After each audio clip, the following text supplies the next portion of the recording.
Hey everyone, welcome back to another video. If you're new to the channel, my name's Tim. I decided to document my running journey just like a lot of other people. The journey to sub 3 marathon. It's not going great at the moment, but if you would like to come along on the journey with us, make sure you subscribe and keep up with all of the content I'm going to be posting.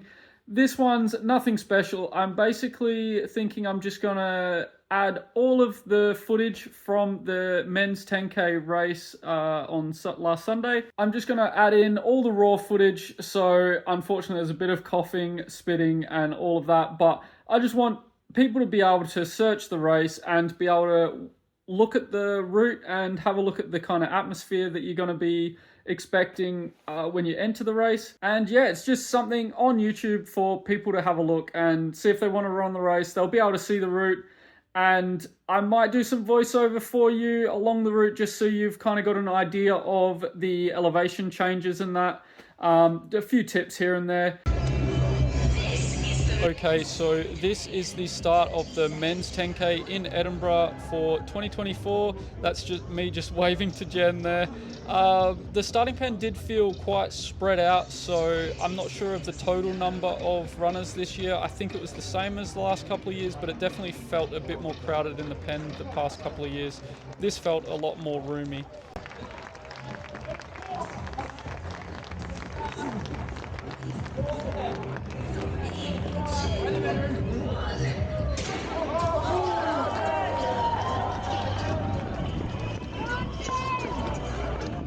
Okay, so we are off. I just paused a little bit just so you could take in the atmosphere at the starting line of this race, because it is actually one of the better ones and it is really nice. It is a very fast start, so you are going quite steeply downhill for a good 600 meters or so at least.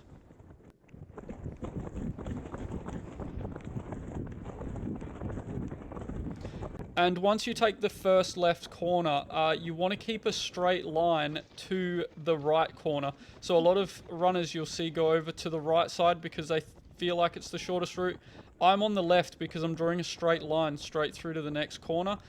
So technically it's actually the shortest route possible. So if you can run the tangents well, you can cut off a bit of distance and you actually run less than 10k. Some people don't like that because they want their Strava to say their PB, but I know it's a 10k race and I run that certain time, so if we didn't have watches we wouldn't know exactly how far we've ran, so I still claim it as a PB even though my Strava doesn't say it is. Now, all of that time we were running downhill, and this is where it flattens out. So you do really need to keep an eye on what pace you're going because you're so used to your legs turning over very fast. Now we're running on the flat. It's quite easy to burn out and ruin your race right here. So now we're running on the flat. You want to really settle into an effort and try and run to about the time that you're wanting your average time to be for the end result. So if you're wanting to run 40 minutes, you want your watch to say that you're running 4 minutes per K at this point, so you know you're not going to burn out too quickly.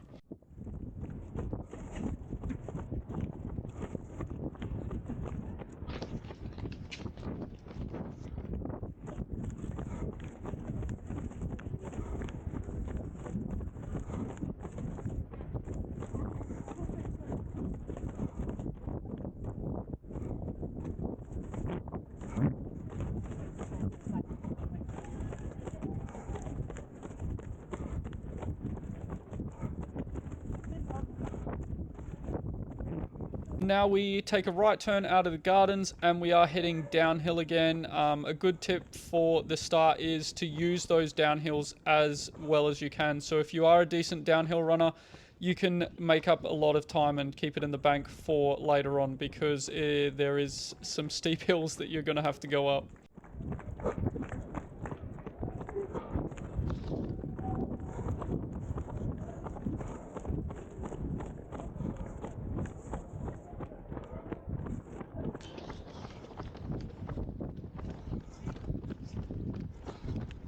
Now, at this point, you do ramp slightly back up the hill a tiny bit, so if you try and zone into that effort that you were running on the flat, back on the flat, then you will be able to sustain the same effort up this hill and not get too burnt out. If there's people overtaking you, don't worry too much. You just want to make sure that you're maintaining the same effort.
So after all of that slight incline, we are taking a left turn and heading downhill again.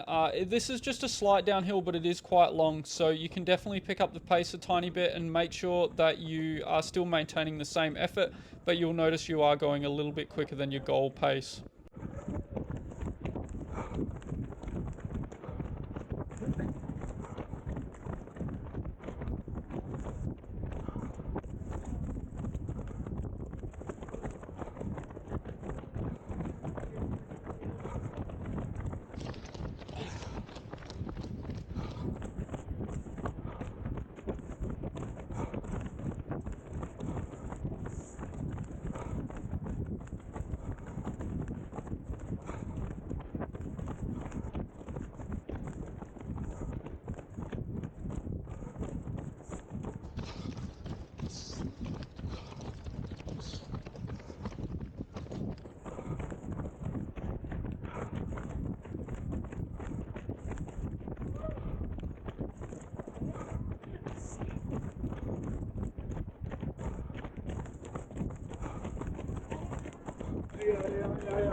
So now it starts to flatten out, and it will be flat pretty much until we turn around and go back up the hill we just came down.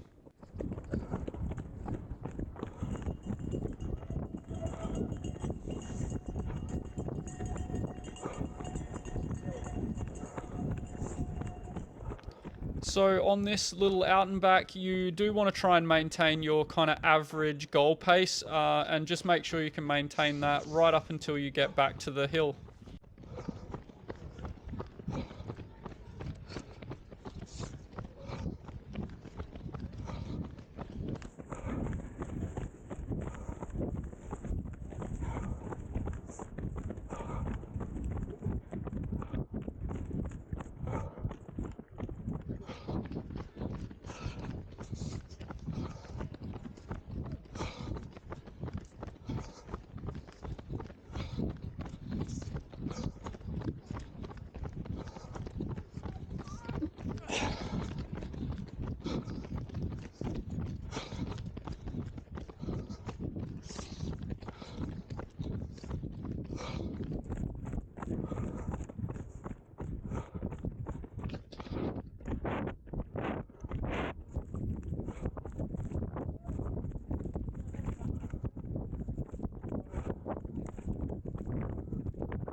This is where you start to ramp back uphill, and you really want to have really focused on what your effort was on that out and back so you can sustain it up this hill.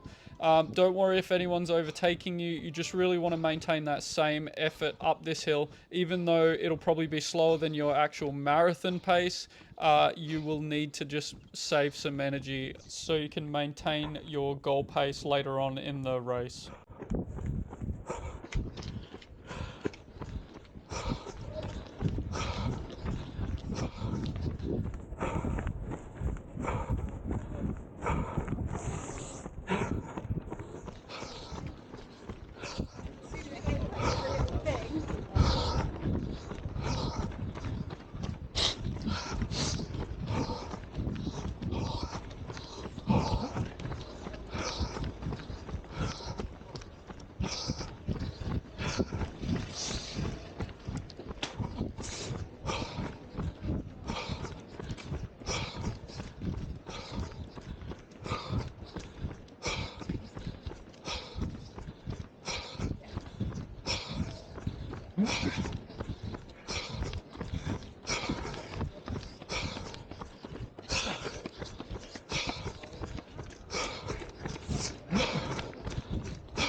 Yes, we are still going uphill, so that is why I recommend just staying to that effort and making sure you don't go too fast and burn out.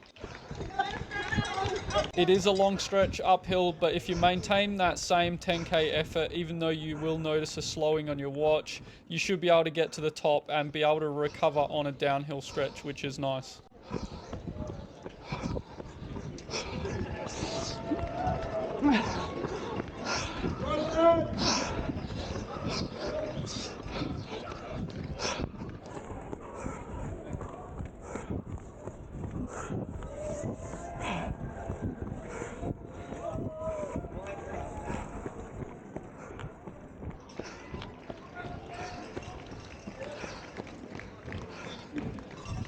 We have gotten to the top and we are going to turn and head downhill. This is nice to just get your heart rate back down. It's not going to come right back down, but it does come down enough to be able to maintain your 10k effort later on in the race. But it is really nice to be running downhill and you can catch your breath back.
Now we're coming up to the only drink station on the route. I normally just grab one just to rinse out the mouth and have a sip.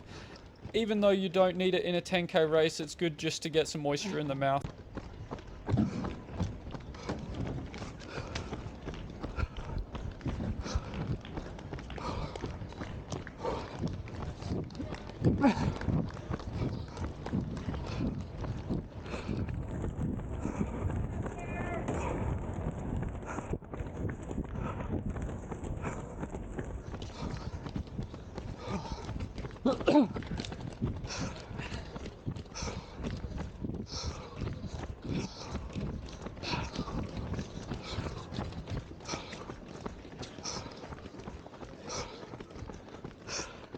And just when you thought all of the uphill was done for this race, we are heading back uphill. So this is why I say to maintain your effort up that first hill, because there is another hill that you kind of forget about when you look back at the race.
So it has flattened out and you can pretty much get into a rhythm here, and pretty much until the finish. It's pretty constant. There's some rolling hills there my camera cuts out, but So you do lose a little bit, but there's not too much to know. It's really just slight rolling hills, and it's reasonably flat all the way until the end.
Out on this stretch of road, it really feels quite lonely in the men's race. I believe in the women's race, there's a lot more women running about this pace, so hopefully you've got more of a group around you.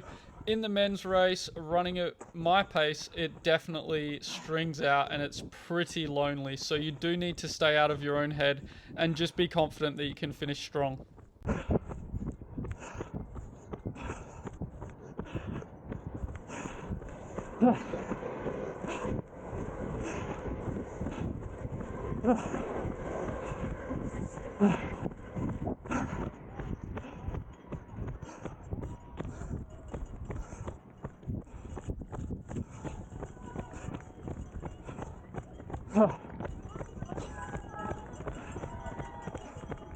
You go inside, you go this. Oh, sorry. You're right, you got this. Let's go, let's finish strong, drag me over. I always use that technique. You're way further than you think. This is where you start to encourage everyone around you and say you can finish strong. If you are this runner beside me, I do apologise because I do signal for him to go first, and I think it looked like I signalled in there, but the actual gate you're meant to go through is this one. So I do apologise, mate, and I hope you do forgive me.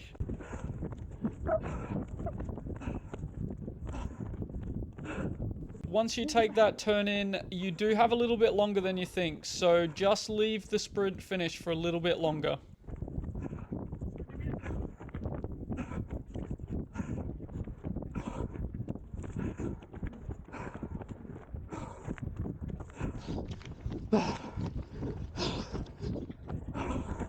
Let's go down, finish strong.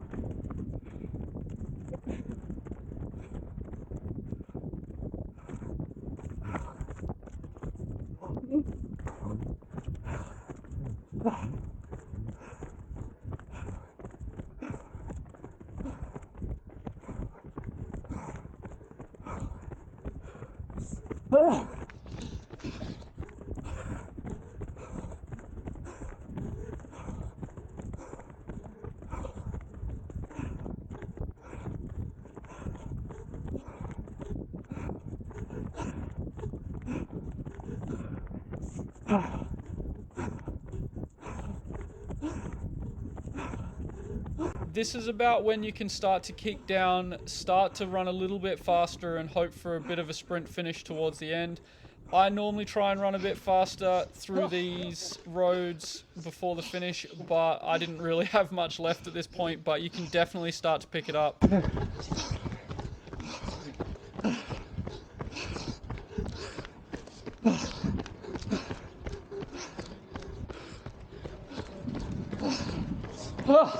Now you head through the tunnel and out onto Murrayfield for the finish, and I will leave you to see the finishing atmosphere.